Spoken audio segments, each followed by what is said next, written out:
I thank the Kellogg Hubbard Library and the League for sponsoring this panel.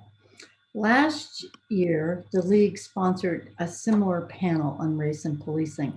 Well, a lot has happened this year, and tonight our panelists will address what we've learned about racial disparities in Vermont and next steps that are needed. We are honored to have three very accomplished, knowledgeable, and committed advocates for reform in the criminal and juvenile justice system. We have Professor Stephanie Seguino, a professor from UVM. She has a PhD in economics, and she has a very impressive and long resume. So I'll just pick a few highlights. She has an international presence. She's taught in South Africa, she worked in Haiti, she's worked with USAID, she's worked with the UN and the World Bank, just to name a few. Fortunately for us in Vermont, Stephanie teaches in Vermont, and she recently completed a comprehensive 5-year analysis and study of car stops and race. So we will have the opportunity to hear her speak about that study and others that she's doing. Also joining us tonight is Rebecca Turner, who is a supervising appellate attorney for the Office of the Defender General, a former immigration attorney, and a current member of the advisory panel on racial disparities in the criminal justice system, which I believe was established by the legislature. She's going to explain their recent work and a report and ideas for recommendation. And we're also very fortunate to have Sara George, who is the Chittenden County State's Attorney. Sara runs the office that basically handles the majority of Vermont's criminal and juvenile cases. She's on the front lines of these issues every day. She's going to address race and policing and the juvenile justice system from a prosecutor's point of view. So I will be monitoring your questions. And now I think would like to hear from Professor Seguino. Thank you. Thank you for having me. I'm going to share my screen. Thank you all for being here. I really appreciate everybody's interest in this topic, and I'm so delighted to be here with Sara George and Rebecca Turner, who are just really models in terms of addressing these issues in Vermont and nationally. Sara has become known nationally for some of the work she's done. So I thought what I'd do is just start out by talking about where we are today, because we're going to talk about what the opportunities are for reform and what directions we might go in. And what I thought I would do is share with you just a little bit of our recent study that came out. For those of you who are not familiar with this, the legislature around 2013 required all law enforcement agencies to collect traffic stop data by race. And the purpose was to identify racial disparities in policing. This work had originated actually in the Chittenden County because the community of color had voiced their concerns for quite some time about bias in policing, and in particular driving while Black. And they began to collect data voluntarily. And some of the earlier studies that came out of that showed that there were racial disparities. And I think that may have been what propelled the legislature to require all law enforcement agencies to collect these data. So when we did an initial analysis of this data in 2017, we only had 1 year's worth of data, which is not much for, especially because many of our towns are small and we need large sample sizes, but also many towns didn't submit their data. But here we are 5 years later, and we now have data from all 79 agencies in the state. And it's allowed us to compare and contrast.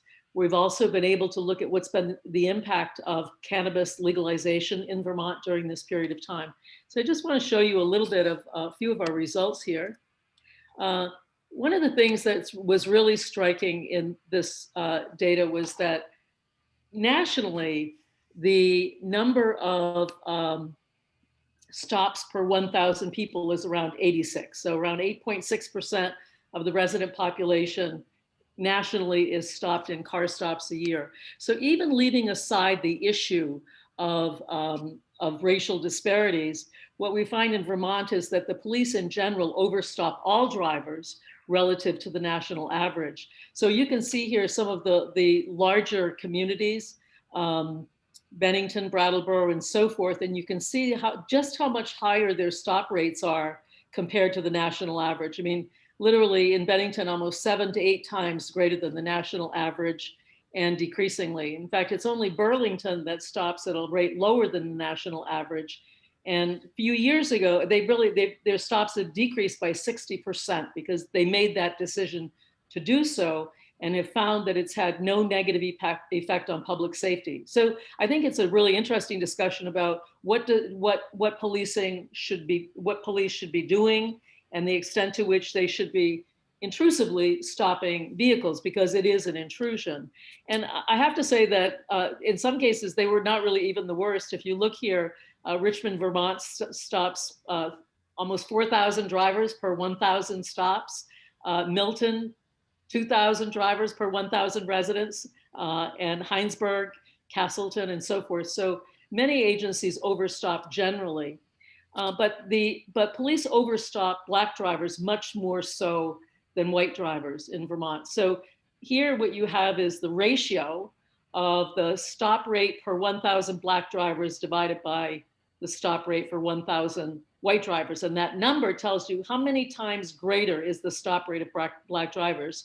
So in Pittsford, Vermont, Black drivers are 7 times more likely to be stopped. In Winooski, more than 5 more times, and so on and so forth. You can see here that the numbers are pretty high for a lot of them. Killington might be influenced by, for example, tourists coming to ski. So you have to interpret these numbers carefully. But I think that some of these numbers tell us quite a bit about the racial disparity in stop rates. Now, that's really, in my view, let me just say that for all agencies, the average was 1.78. So Black drivers are stopped at roughly almost twice the rate of white drivers, and that's the national average.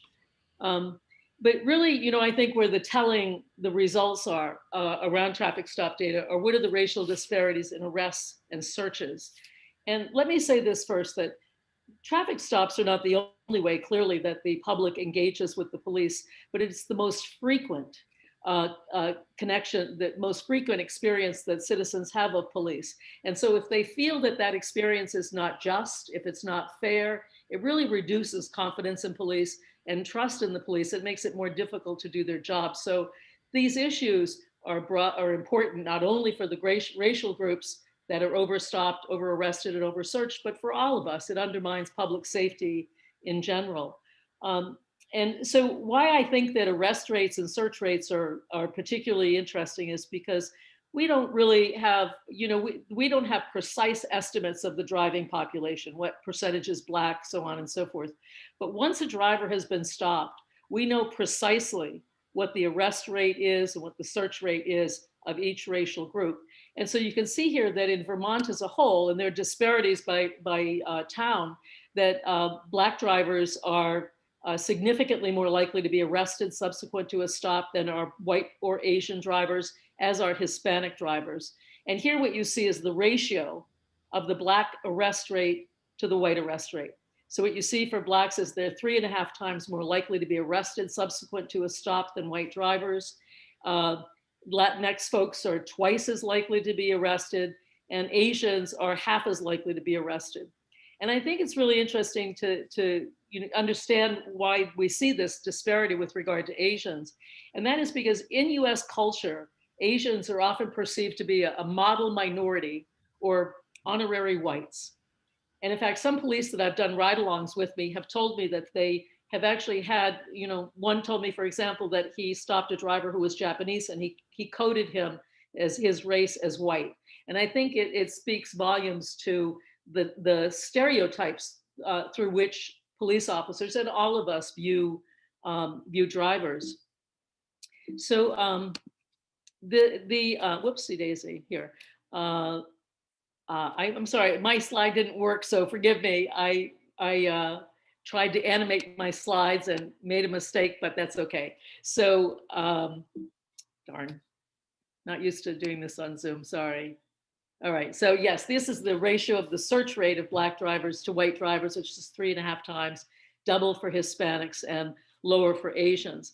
And one of the interesting things, there's numerous ways to identify bias in traffic stops, right? Disparities don't necessarily mean that there is bias. It could be that one group has a different driving behavior than another group.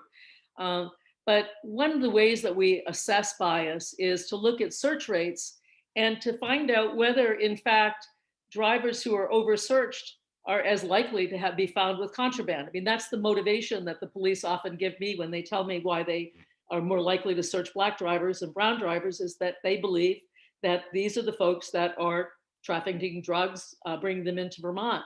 And yet the data, what the data tell us is that actually Black and brown drivers are less likely to be carrying contraband than white drivers. And what that infers is that police officers basically use a lower threshold of evidence with which to initiate a search of Black drivers. So these data, as I said, they give you, this is just a portion of policing, but I think that from these data, we can infer that if there's bias in traffic stops, there's likely to be bias in other aspects of policing.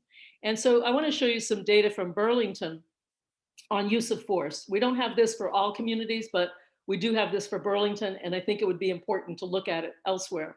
And so Burlingtonians, Black Burlingtonians are 1 in 16, 1 out of every 16 Burlingtonians is Black, but 1 out of every 4 people against whom the police used force in Burlington in 2019 were Black. This is, I would say, an absolutely astonishing disparity. And in addition to this, one of the things that we find is that Black use of force victims are also more likely to have a gun pointed at them rather than white suspects. And this is also from the use of force data, in which the police identify what they think is the condition of the person they used force on. And one of the things you'll notice here is that very few of them, a small percentage, are under the influence of drugs or perceived to be. And that percentage is lower for Blacks than whites. Under the influence of alcohol, again, lower for Blacks than whites. One of the ones that I find very interesting is the difference in identifying a person as being mentally or emotionally disturbed. The fact that the police are almost half as likely to identify Black suspects as having a mental or emotional episode during the use of force incident is very consistent with what we find in many of the other social psychology experiments and in medicine and so forth. And that is that Blacks tend to be perceived as more criminal, more threatening. And so I think that influences the perception of the officer, that rather than seeing a person who is mentally or emotionally disturbed, they simply see a threatening person when that person is Black. Whereas with a white person, they're better able to identify whether they have mental health issues. So I wanted to just lay this out as we begin this discussion, to just give you a sense of what the racial disparities are today in policing. And just to say that we didn't find any evidence, I should say very little evidence, that there have been improvements in these racial disparities over time. Some agencies have shown some improvements, and Vermont State Police is one of them. They worked very hard at this. But in many agencies, the numbers have actually gotten worse with regard to racial disparities. One of the interesting things is that with the legalization of cannabis, we might have expected that might have been one of the motives that we see brown and Black drivers stopped and searched more, because again, of the inaccurate perception that Black and brown people use and traffic drugs more so than white people, that the evidence doesn't support that. And what we found is that search rates of all drivers declined once cannabis was legalized, but that the racial disparity continues to exist. Black drivers are still 3 times more likely to be searched than white drivers. So I will leave it there and come back to you when we get together to talk about what is going to happen in the future, what the process in the future is for addressing these issues. Thanks. Thank you, Stephanie. Sara, do you want to chime in here? I think the one thing, hello everybody, thanks for having me. And I'm Sara George, I'm the state's attorney in Chittenden County.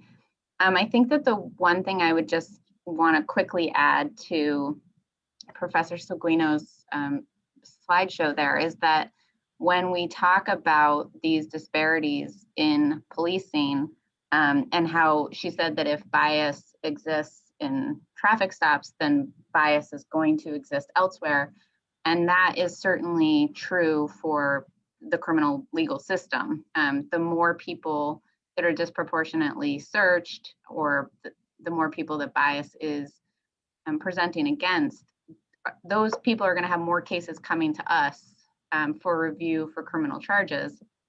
And when we're getting cases, we're not aware often, until a lot of the work that these reports have shown, we really weren't not just aware, but like told, really shown like actual data that showed that the police departments in our state are over policing Black and brown people, which will automatically mean that we are over prosecuting Black and brown people, because that we're all a part of the same timeline, the same process. So I think that without real interventions that are at the police level, it's really hard not to have that disproportionate impact follow through the entire criminal legal system.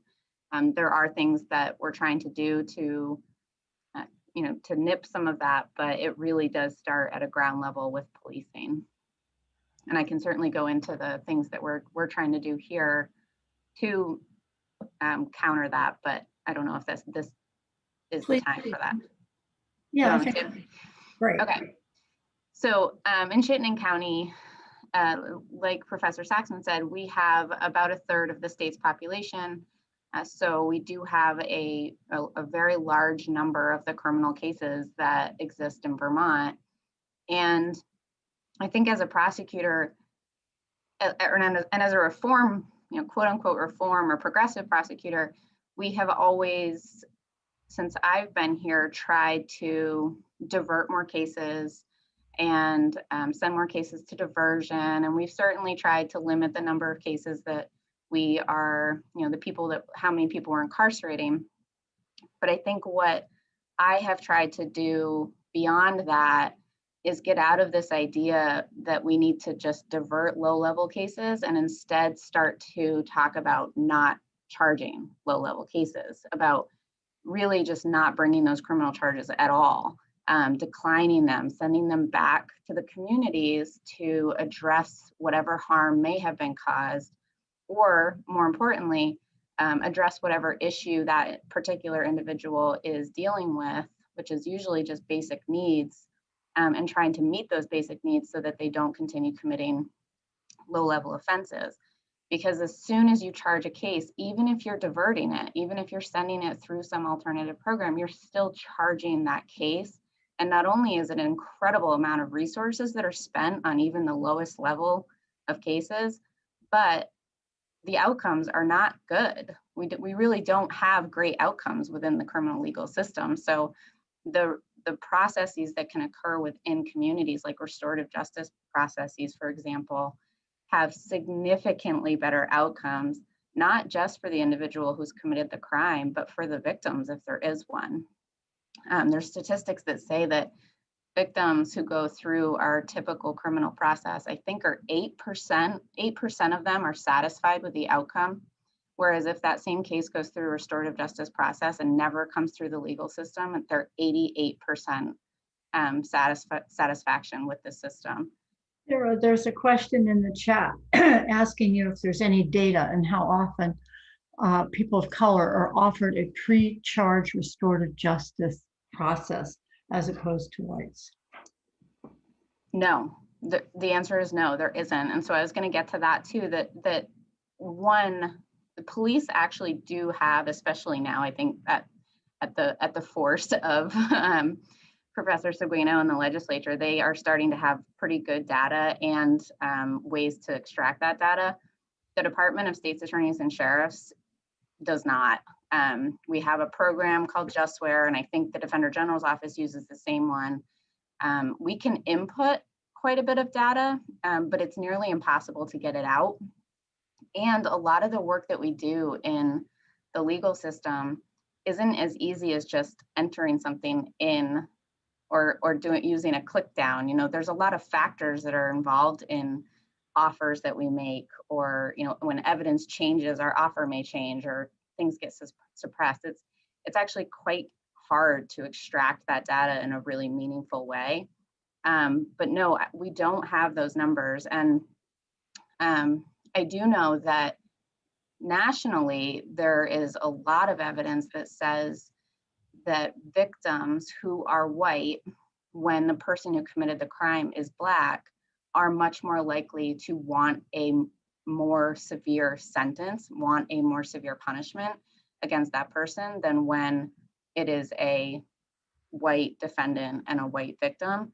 And so we are trying to be very cognizant of that, not just in our restorative justice approach, but also our treatment court, our probation terms, our incarcerative sentences, anything that we are offering as an outcome, being aware of those situations when there might be a Black person who committed a crime and the victim is a white person, and trying to mitigate that whenever we can. But I think it's the most important thing that prosecutors can do is just limit the number of cases coming into the system at all, across the board. Because if you do it across the board, you are, by the very nature of that decision, you are going to limit the number of Black and brown people that are coming in. Further, in Chittenden County, we eliminated the use of cash bail. That in itself will drastically reduce the number of Black and brown, poor, and homeless people that are in our jails. So again, by making a sort of blanket decision like that, you will automatically, hopefully, swing that scale the other way for Black and brown people. And just having far less conditions of release, far less conditions of probation, far less convictions in general. Especially with COVID, we have so much time where cases are pending that we're spending a lot of time just working with defense attorneys to have people do particular things while we're all kind of just waiting around for the courts to reopen, have them going to counseling, have them doing community service if they can, have them doing whatever might be safe for them to do, and then not requiring a conviction, dismissing the case, expunging it from their record. Anytime you can limit the number of people coming in and limit the number of convictions or supervision that they have down the road, that is automatically going to benefit the people of color that we have in Vermont, and everybody. Even though we don't have the statistics from county to county as to, you know, prosecutors charging, is the way that you're suggesting to limit some of the numbers coming in is that the prosecutor will not charge, even though the police officer may be bringing a case, or is it the police officers are not going to be charging? No, yeah, so here, I'll give an example. In 2019, the Chittenden County office declined to charge about 315 cases, either because we didn't think there was probable cause, or it was just too de minimis of conduct that we just decided it wasn't necessary. And in 2020, through COVID, we declined over 1,400 cases. And most of those were just because they did not need to take up our space and our resources and our time in this office. And so police sent them and asked us to charge them.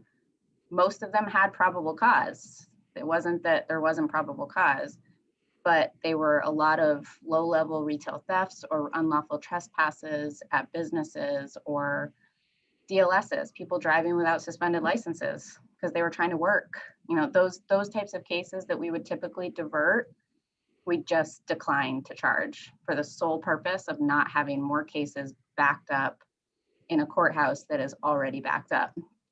And so we're trying to find ways of just putting all those back into communities and having communities lift each other up so that, you know, the legal system doesn't have to do it, because we're not very good at it.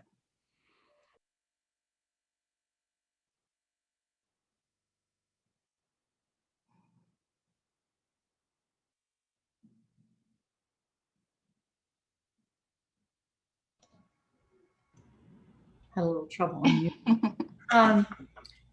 There was another question, which is, do we think that there are, or no, wow, I had to turn off my phone.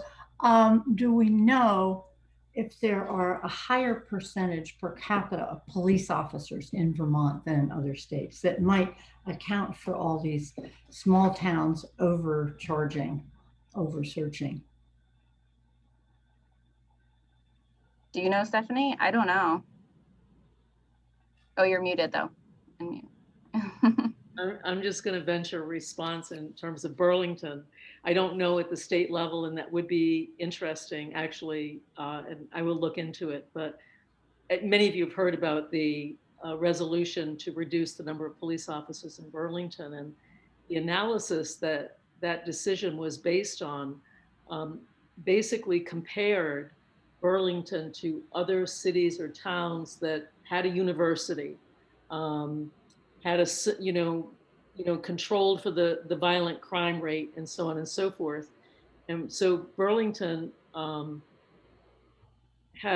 the number of officers was literally 30% higher than the median of this set of towns that were very similar in many different ways in terms of the need for policing. So that's the only evidence that I have is Burlington itself, and it would be interesting to actually do a comparison nationally. You have another question. It's great that victim satisfaction is high with restorative justice, but are there disadvantages to it? How often is it used? Should it be used more? I guess that's for you, Sara. Yeah.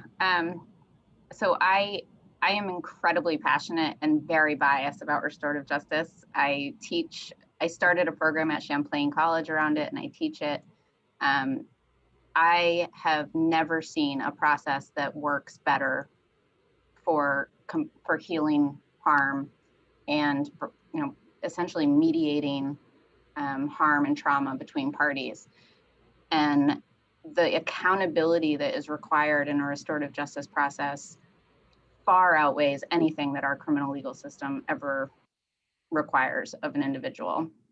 If you go to a change of plea where somebody pleads guilty and goes through the entire colloquy with a judge, and a victim gets to say whatever they'd like to say, if you compare that to what an individual has to say or account for in a restorative process, it really is, there's no comparison.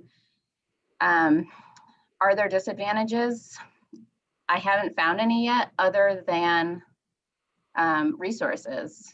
I mean, if we could, even the mere fact that the resources for most of our restorative justice programs in Vermont come from the Department of Corrections budget, which in itself, I just think is terrible. Like, that money should go directly to communities so that they can build up these programs on their own without having the Department of Corrections be involved.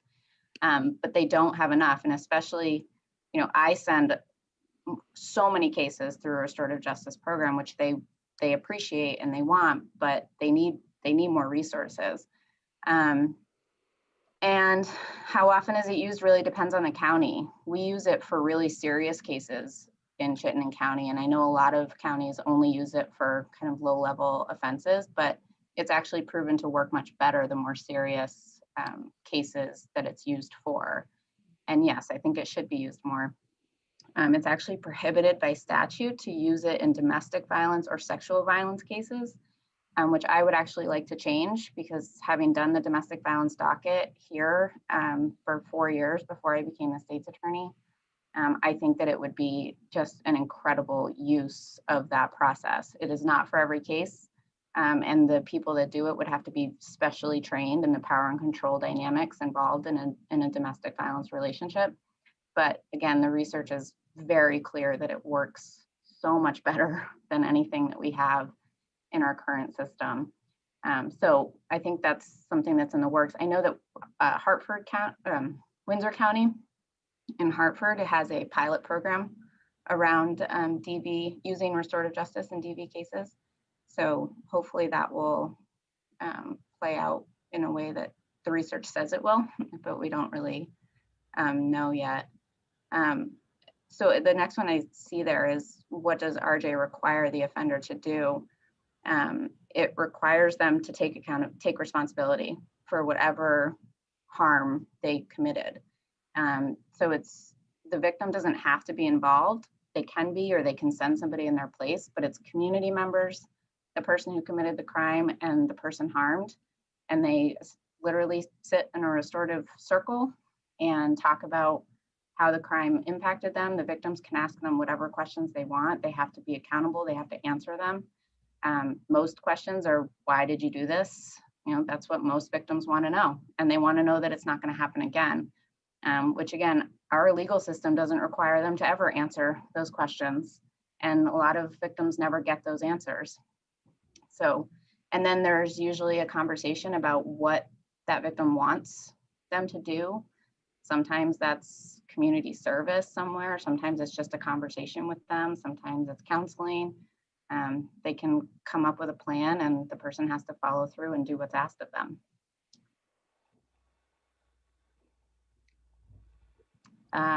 Would the speakers feel comfortable giving their opinions on the Burlington resolution from Monday night? I don't know what resolution that is. Do you know, Professor Seguino, from Monday? The police chief had asked for to raise the cap for the number of officers from 74 to 84. The council turned that down, but did approve hiring 12 new people who are community service liaisons, which would be people that would respond without guns to low-level incidents like noise violations, possibly traffic stops, things like that, as well as some community service officers. I may have gotten the nomenclature backwards, but those would primarily be social workers. So I personally, first of all, I'm on the police commission, so just to say that, and we've deliberated on this as well. But I will say this, that when the resolution was passed this past summer, there was also an agreement that the city would hire consultants to actually help the city understand what was the ideal size of the police force and what services could better be undertaken by other agencies, other types of services. And the contract has been awarded, and that is likely to be done by early April or mid-April.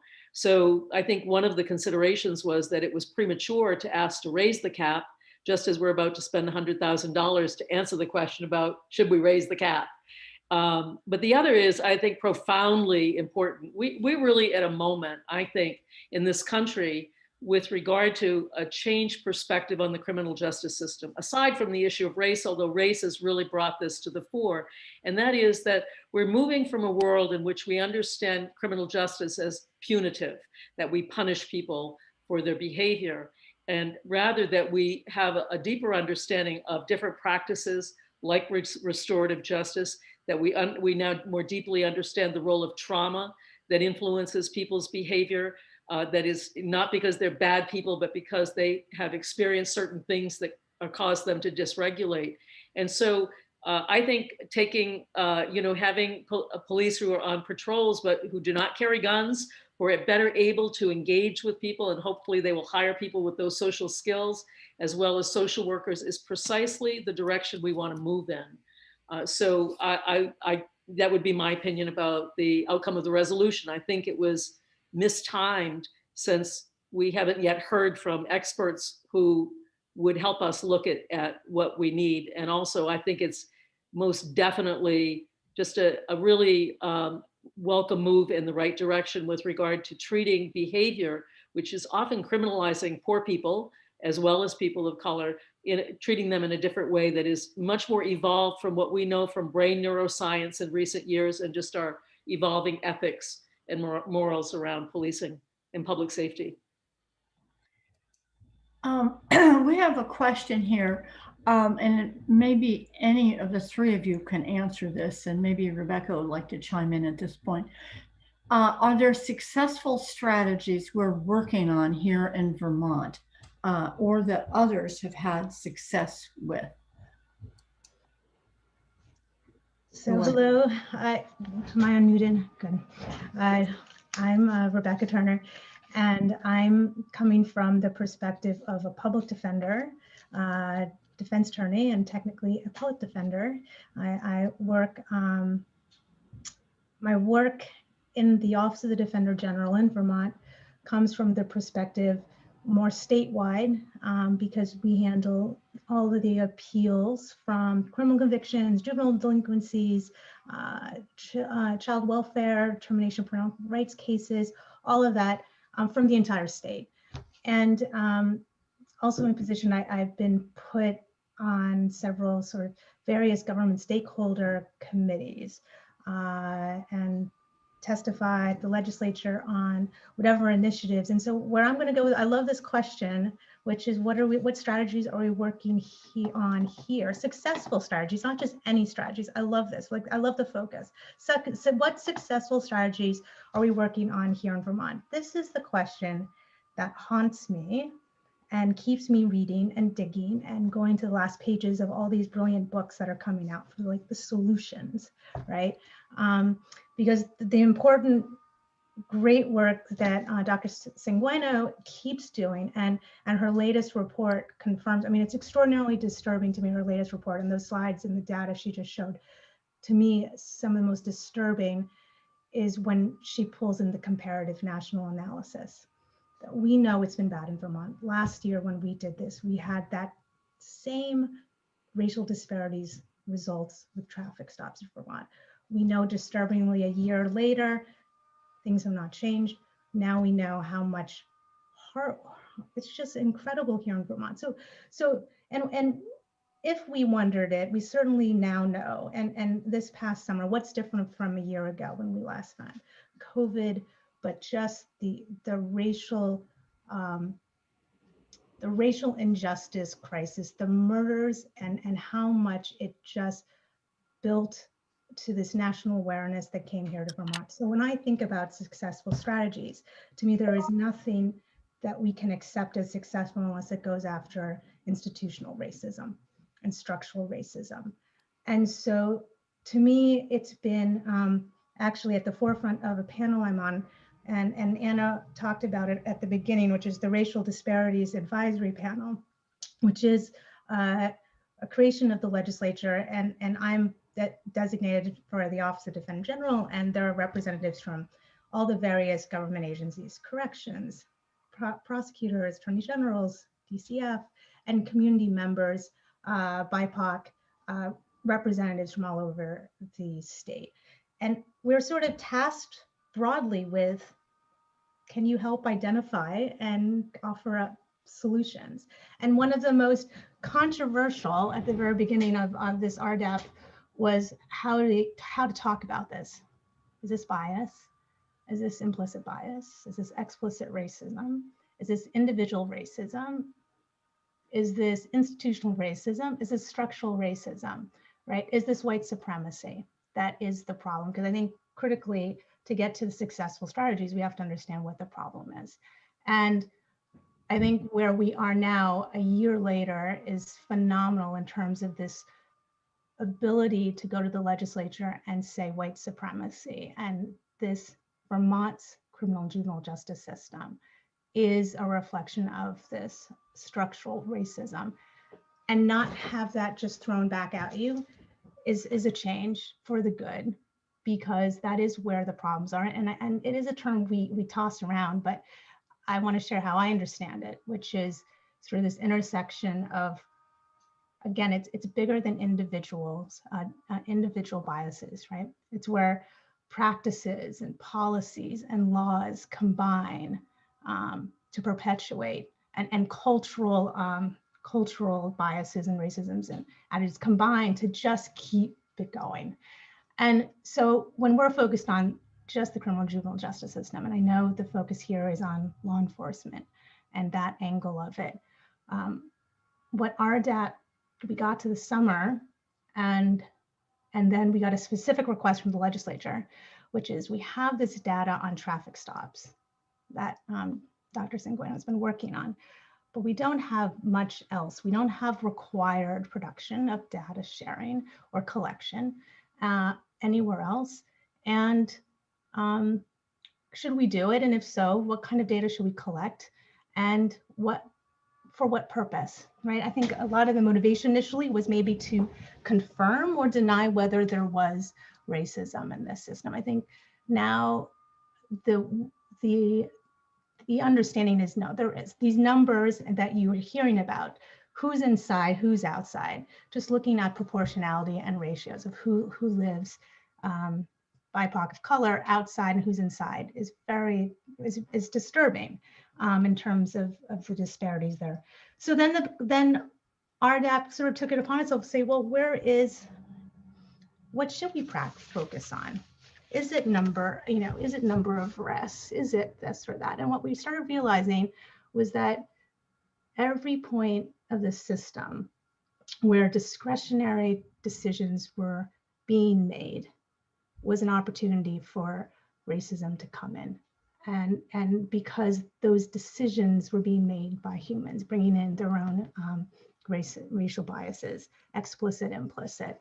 And we realized that if we could identify every point, and not just from arrest or initiation of a juvenile delinquency or a charge, but initial encounter with someone who got this kid before a judge, right? And it wasn't necessarily the police.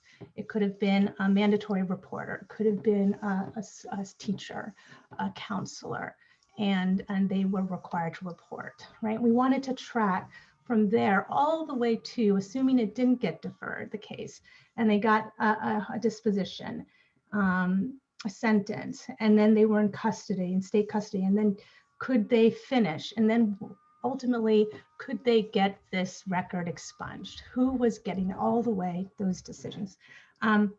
And so it turned out there's quite a few pages and pages, and it was this very painful process where we just kept going and building, and we just didn't want to stop, because what was profoundly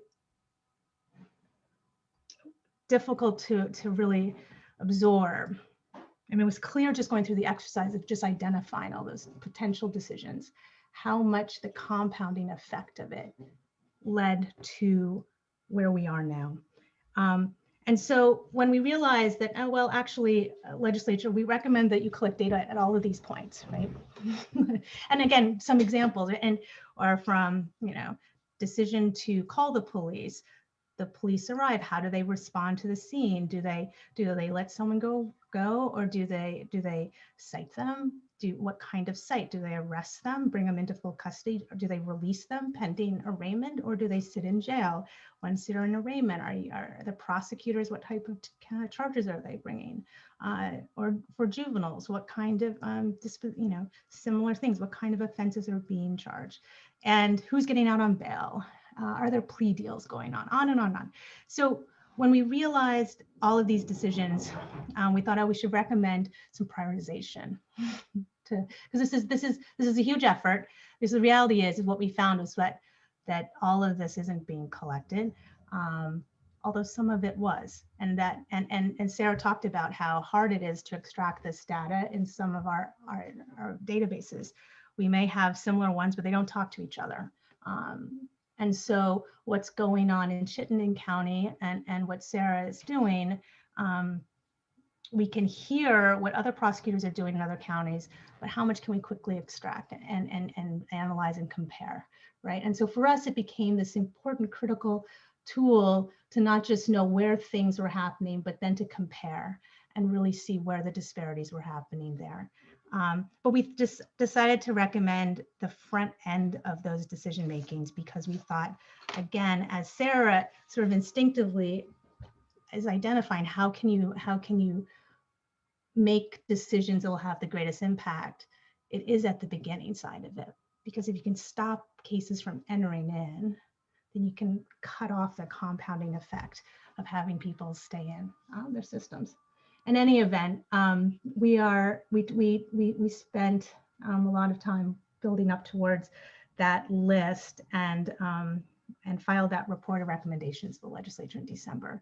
And so they have started this session we're working towards getting a bill introduced to get that kind of data collection. But hopefully that is such a small piece, isn't it? It's just a part of, like, to me, that's not a successful strategy. It's a successful, it's the beginning to get a strategy, because it's then to understand what to do about it. So that doesn't answer the question, but it is a beginning. There are lots of ideas on how to do it. I think to Sara and Stephanie, back questions to you. How do we get what you're doing, Sara, or how is there communication in terms of generating these ideas beyond Chittenden, right? Whether it's at the prosecutor's level. And my vantage point is that I see a lot of differences in practices. There was a question earlier about the downside of restorative justice, or who is going in. Do we have race data? One of the collection points we wanted to know was who was getting referred, who was making the referral, what was the race of the prosecutor making the referral, what was the race or ethnicity of the kids or adults who are getting referred. And that's just one part of it. Who gets accepted once they're referred by the prosecutor? Who gets accepted into these programs? Who is actually the accepting person? What is the race of that person? And not only that, once you're accepted, who's actually completing these diversion programs, right? What we are hearing anecdotally, all of this is anecdotally, is that it is very hard if someone is referred by a prosecutor to still get accepted into a program if the person who's in the programming is uncomfortable with the person who's being referred. Now, uncomfortable, again, like, what is the basis for being uncomfortable? And if we have data to look at if that's playing out on interracial lines, that will be a way we can check that. Again, transparency, accountability will come with the data, I hope, and we can check that. There's a question for Sara. Who gets to determine who gets into RJ? For, is it just the prosecutor? Yeah, I mean, so police can refer cases directly to their local restorative justice program. And actually community members can, we had a neighbor dispute that the neighbors went themselves to the local restorative justice program and asked if they could partake in the program. So that can happen, but it's rare. Police are getting better and better, at least in Chittenden County, because they're sick of us just sending it back to them to do it. So they are getting a little better with practice of immediately doing it. But if that's not happening, then yes, it is up to the individual prosecutor who gets that case on any given day and is deciding what to charge, if to charge, and what to do with it. And to Rebecca's point, and I would just say generally that prosecutorial discretion is a shield and a sword. I mean, it is my greatest power, and the reason I can do a lot of the really, in my opinion, good stuff that we can do in Chittenden County. That same discretion can be used and has been used for decades to destroy people's lives. I mean, that's the reality of prosecutorial discretion. It can be used for incredible good at dismantling systemic racism, but it is the reason that we have the system that we do. Sara, how can people in other communities determine what their state's attorney is doing in terms of restorative justice, etc.? How do they know?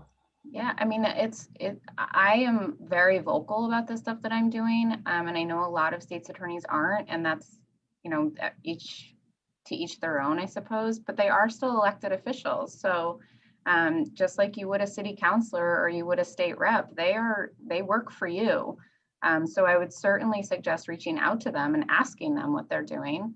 Unfortunately, we just struggle as a department, and this is not any individual state's attorney's fault. We struggle as a department to extract the data that people want, and I want it, and a lot of the state's attorneys want it. So it's easy in some ways for us to sort of say, like, well, I think I'm doing a good job, but I don't actually know. I mean, even in Chittenden County, like I don't really know if what I'm doing is working, which I think is ultimately why just keeping cases out of the system, because then there's less data I have to worry about, and we can just, let the police data speak for itself, or restorative justice data. Like a lot of the other organizations that we work with have great data. And I know that it's just the program that we have right now is it is capable of doing that, but we don't have the resources as a department to keep it up when they require $1 million upgrades every year or whatever it might be. And so I think ideally meeting with your state's attorney and just asking them, what are you doing? And if you aren't happy with those answers, start talking to your community members about that, what accountability looks like.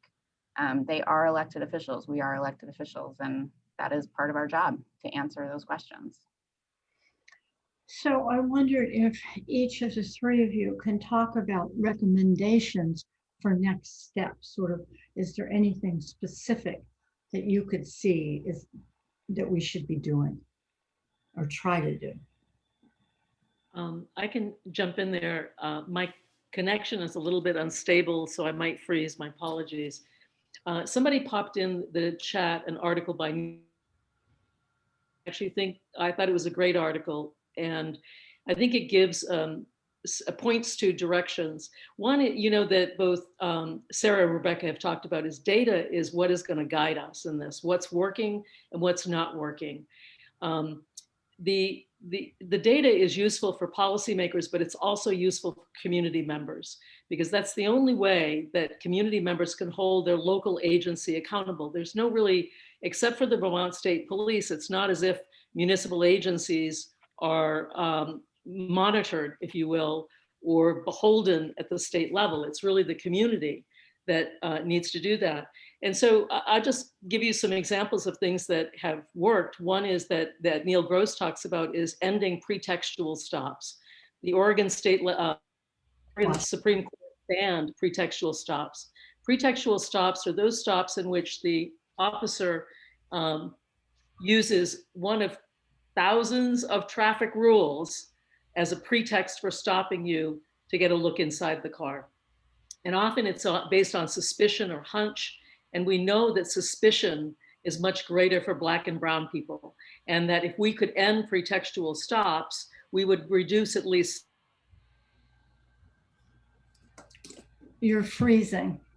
All the time with those stories. And just today, somebody called me, a white woman whose husband is Black, who in Chittenden County was pulled over by a female police officer because her back light was just not bright enough on his car. I mean, and we hear these stories all of the time. So pretextual stops is one way. Another is, I think what we see at places like Vermont State Police, which is actually trying to make some progress, is that they use the data with their officers. So they will show their officers, if they have high stop rates or high search rates of Black, how they compare to others. So it's like an internal early warning system, if you will. And I don't know that much can be done at the state level, but certainly, I think that that's the direction that we need to go, is that officers need to become more aware of their behavior. Just as, Sarah George said that in her office, even though they're conscious of the work they're doing, you don't really see the patterns in the decisions you make unless you have data that summarize what your actions.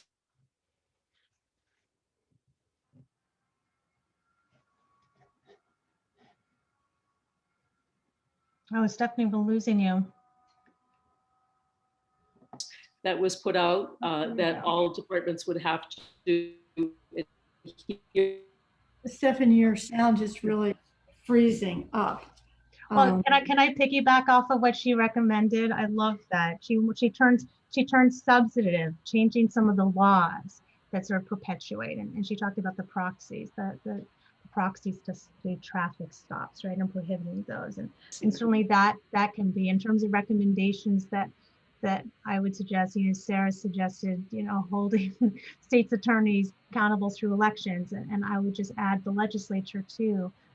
contact your representative and senator and let them know that these are important and that these are the types of changes you want. But we could go a long way with just changing the legal standards for what it takes to stop, or really, really put consequences to bad behavior. So we don't just rest on a prosecutor's discretion or a police officer's discretion to not arrest, to not charge. Well, if it comes out through litigation that that stop was a proxy for racism, so if that stop was otherwise illegal, then that you have that stopped. You have that suppressed and thrown out. There is, ROUDAP is looking into whether or not we want to make some recommendations on what basic standards should be for a civilian oversight board.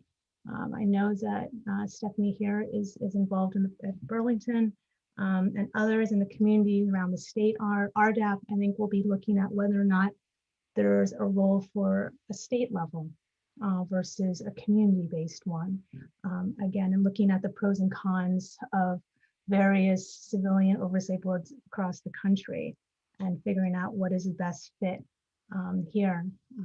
Again, from my perspective, really the key is independence. If you're going to have a civilian oversight board looking and reviewing police behavior, then you really do need it to have independence to be able to assess and then be able to discipline.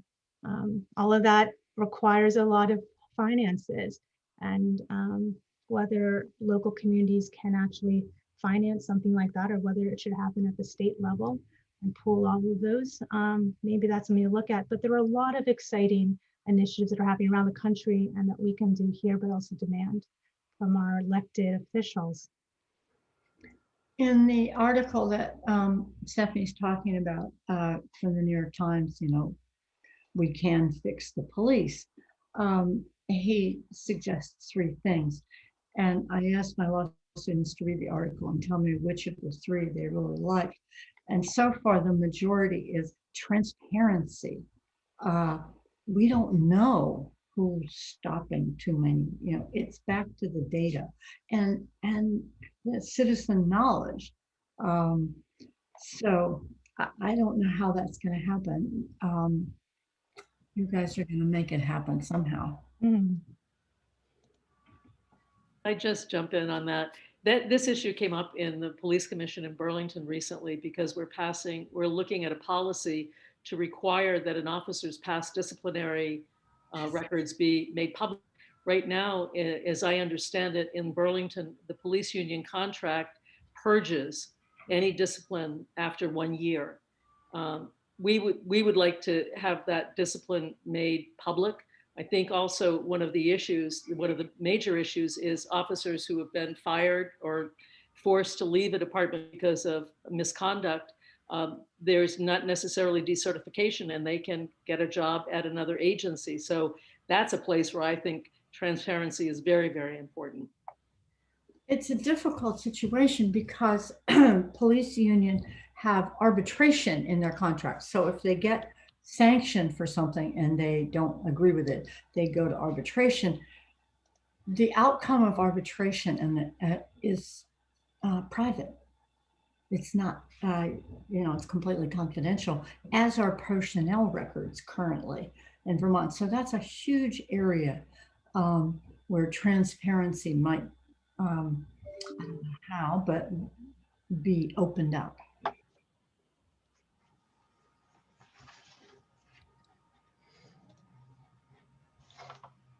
Anything else from our learned people?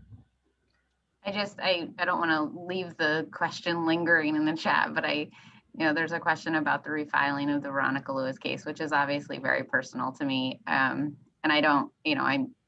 I don't know the answer to your question. I think that there's a serious balance there in that particular case about whether it's institutional racism or our insistence on criminalizing mental health and disabilities. It could be either, it could be both, or it could be neither. That question is more for our Attorney General than it is for me, but I certainly appreciate the comment because it's not lost on me for sure.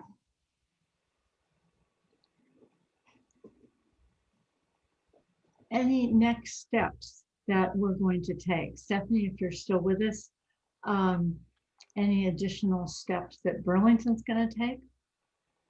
Well, I guess my world has changed by joining the police commission. So I feel like I'm going to shift now to my police commission role from the researcher role.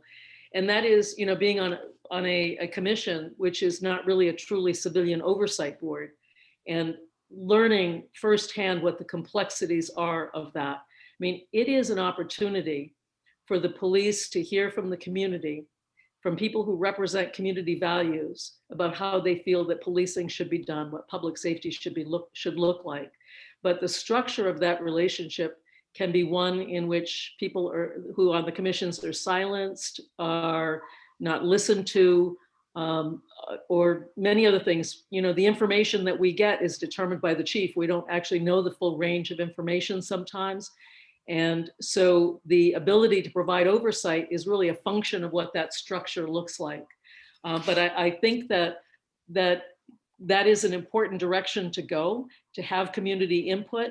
But I have learned just in a few short months just how complex that is, especially in smaller towns where civilian oversight boards really are, the town is so small that it doesn't make sense to have an independent board that has its own lawyers, its own investigators, conducts its own investigations and so forth. What we really, the size of our towns in Vermont suggests that we would have a review type of civilian oversight board in which the chief makes recommendations around discipline or, complaints and so forth. And the civilian oversight board approves or disapproves it, sends it back to be reconsidered. But as I said, that relationship is not one in which the civilian body actually has the power to make independent decisions, because it doesn't have its own independent expert support. And that's really the only way that it can work, is you have to have an arm's length relationship with the police chief and the police department in order to render an independent decision. So I think it's an important way to go. We're in the process of learning how to do that here in Vermont. I would just add to that, S124 Act 166 last summer or fall, the legislature passed legislation, a huge piece relating to a lot of these issues, but specifically assigned the Attorney General's office to consult with whoever on the question of civilian oversight boards. And so perhaps this organization might want to reach out and share thoughts there. And I know that that is a process that is getting started now. And so I'm happy to connect people with the contacts there if that's an interest. Certainly RDAP would take any and would love to receive and hear anything. We're taking that up on our next month's agenda.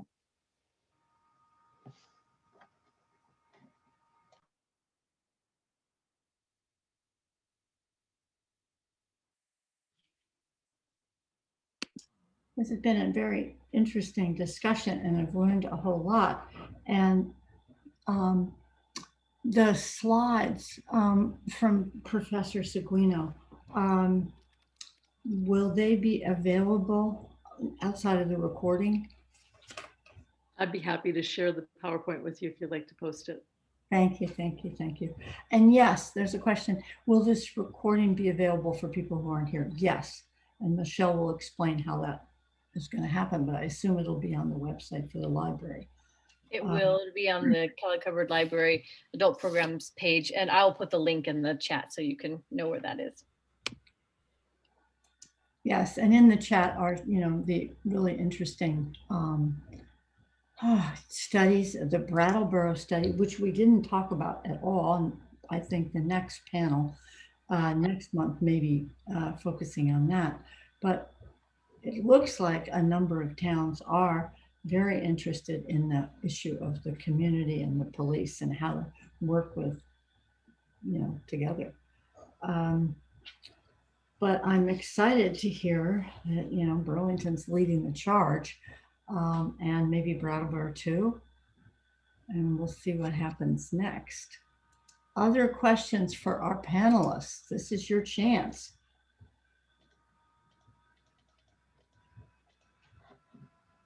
Last words from the panelists? Okay. Thank you. If you don't mind, I will just, I'd be happy to say a few things. I've really been deep into this, and I feel like we are at a political moment, and that we have to seize this moment. The death of George Floyd really, I think, brought into relief that policing has changed in the United States. I don't know if, many of you don't know this, but my father used to be a police officer, and policing was very different 30 or 40 years ago. There was an interesting book that I think encapsulates what we've seen in general, and that is, the book is called The Rise of the Warrior Cop. There has been, I think, many people expressed to me in Vermont this experience of police being militaristic, sort of warrior-like and adversarial, and an us against us versus them stance. One of the causes of this has been identified as the returning veterans from Afghanistan and Iraq who are trained in a particular way, and have brought that into policing. A task force last fall in Burlington sought to determine what percentage of Burlington police officers were returning vets from these places, and 30% are. And so I think, we are at a moment that, as I mentioned, we have this brain neuroscience research on trauma that is changing things. We are changing our ethics around that, moving from punishment to rehabilitation as a country. I think that we're doing that. The recent video of George Floyd demonstrated to us the worst excesses of the police and their lack of accountability when it comes especially to Black and brown people. And I don't want to suggest that the police are worse than the rest of us. We all have bias because we've drank the cancerous water that this country has distributed for the last 400 years. But policing is a life and death endeavor, and can ruin lives, not only through being killed, but also ruining job opportunities, breaking up families, leaving children childless, and so forth. And so I just would say to everybody that we are in a political moment. This moment will disappear, and we need to take every opportunity we can in the coming year or two to make these changes, to push these changes through. And I would be the first person to tell you that it's not easy, and that the backlash sometimes is very tough to deal with. And yet, those of us, especially who are white, have an obligation to do this work. Last words, Sara? Ditto. I mean, that I thank you for saying that. I think that that's exactly right. I feel the same way. I think that this is our opportunity.